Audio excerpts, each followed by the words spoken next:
Hi folks, Nathaniel here at Chicago Music Exchange, joined by... me. You're the Did You Know guy, right? Did you know? Did you know? Did you know? And if you didn't know before, now you do. I am that guy. Yeah, people probably can't recognize me without my glasses. That's it. You Yeah, know? by the way, I'm not fucking related to David Cross. I wish I was. He seems like a great guy. I really like his acting and his comedy, but I am not related to him. No, but seriously, I know I say this a lot, but yeah, this is such a special guitar. It's, and the important thing is that it's not just my opinion. This is a guitar that has, every person that has picked up this guitar just raves about it. And already, as soon as you pick it up, you realize it's really great.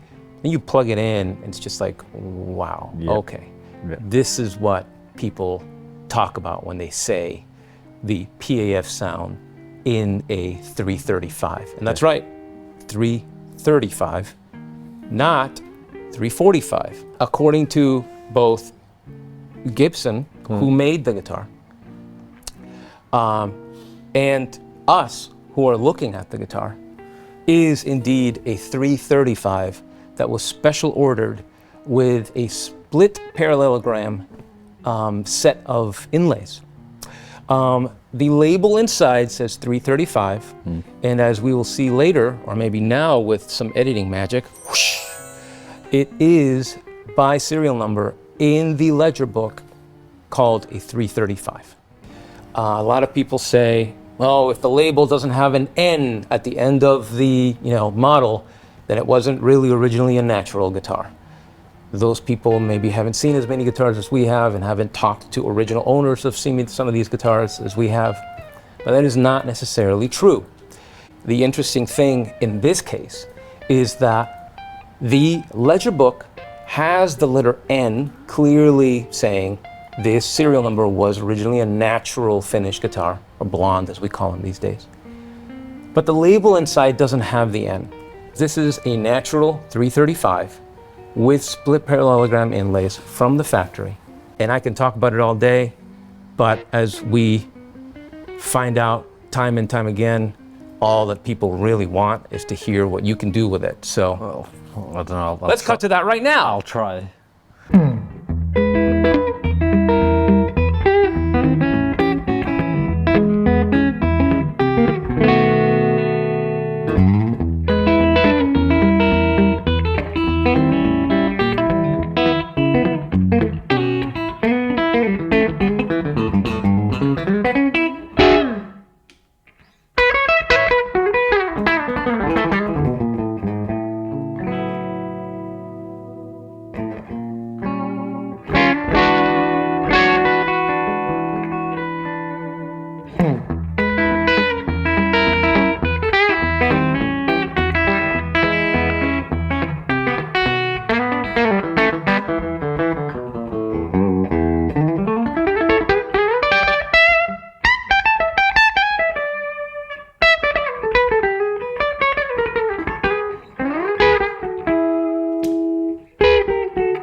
When I seen this, I foolishly said, oh, I've never seen these before, that's nice. I think the best way to explain it is if you and I go back in time to 1959 or 1960, and we really want to buy a 335, a 345, or a 355. Yeah.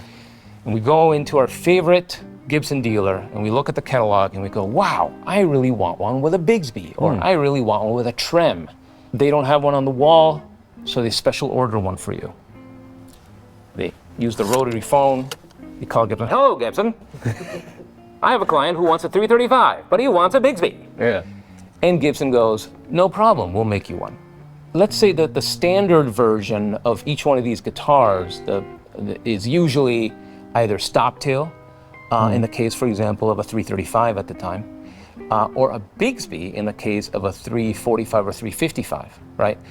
Bigsbys were more common with 345s and 355s. So Gibson gets a phone call, says this person wants a natural 335, but they like the split parallelogram inlays, meaning they want a guitar that doesn't have a baritone, right? But they want a Bigsby. They don't want a stop tail.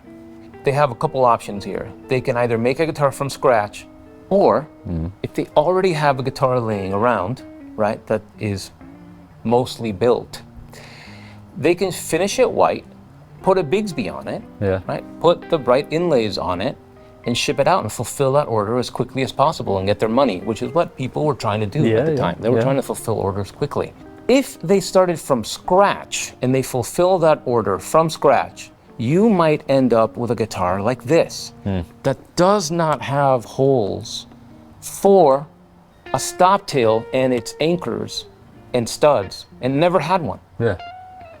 Or you could end up with a guitar that does have the holes for the anchors and the stop tail and the studs, but since they want a Bigsby, they won't install that, obviously, but they won't throw the thing away, right? They'll just cover up the holes and send it out and call it a day. There were a couple different ways of covering those holes. The most common one that people see over and over again is what's called the custom-made plaque. You've seen those. Plenty of those, Those you see a lot of. They're the most common way. It's a plaque that goes across both holes and it says custom-made on it. Looks really cool. In fact, we have a really awesome refin, black refin 335 right now that you should cut to show people what that looks like. But the other way they did it is by putting these two pearloid dots just covering the two little holes. And Gibson actually did that themselves, Gibson did that themselves. Oh, wow. Yes. And you know, it's kind of funny because some people like one more than the other. One of the disadvantages of pearloid is that it does shrink. In fact, if you look at a lot of these, you can see that the actual cavity, that the little routes for the inlays are usually a little bit bigger than the actual inlays because the inlays shrink. Well, that shrunk as well, and there's a tiny little gap on one side. That just kind of also shows that it's old. Right? It's been there for a long time. In fact, it's been there since 1960 when this guitar was made.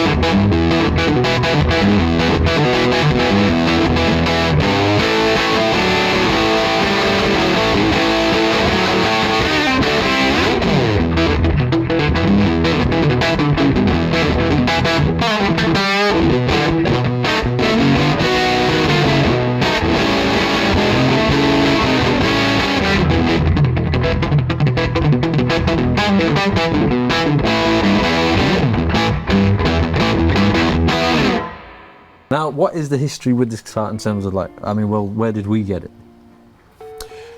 That's a good question. So we've owned this guitar twice, and I love that because it's like recycling at its finest. You know what I mean? These beautiful things keep getting used by people, and in fact, the last custodian of this guitar, because we're all custodians of these things. We don't own these things. These things are, you know, hopefully will outlive us. But the last custodian of this one, let's just say that it was the House 335 at RCA Studio A. And the level of quality that is expected out of the instrument in a room like that, a historic room like that, let's just say, is second to none, right? That's the kind of instrument this is. It has been on many, many records. And it, you know, and understandably so. This guitar was part of the Chinnery collection. So before we owned it last time, the original owner of this store acquired it from the Chinnery collection when that was being auctioned off and it was being sold off. So we owned it. I mean, when I started working here 17 years ago, it was already here. So it's been kind of in the family for a very long time. Yeah. Chinnery collection. Then the owner, the CEO here owned it in his collection for a long time. Then a very good friend of ours who is a great client of the store. Yeah. Used it at RCA Studio A as a main house guitar for a long time, and now it's back here.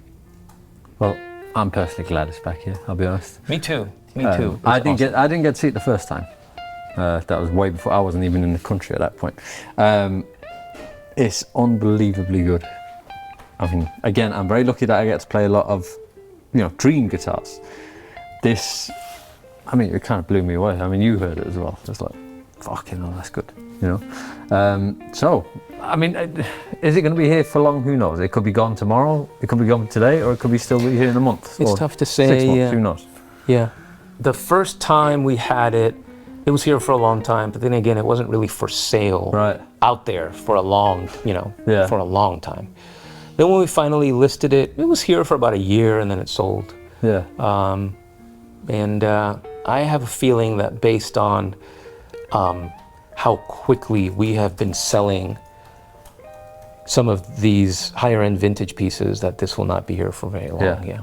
Well, it'd be a shame to see it go, but that's what we're here for, I suppose. We got to make up as many videos of you playing it as possible before it goes away. Definitely, but I mean, I certainly enjoyed playing it.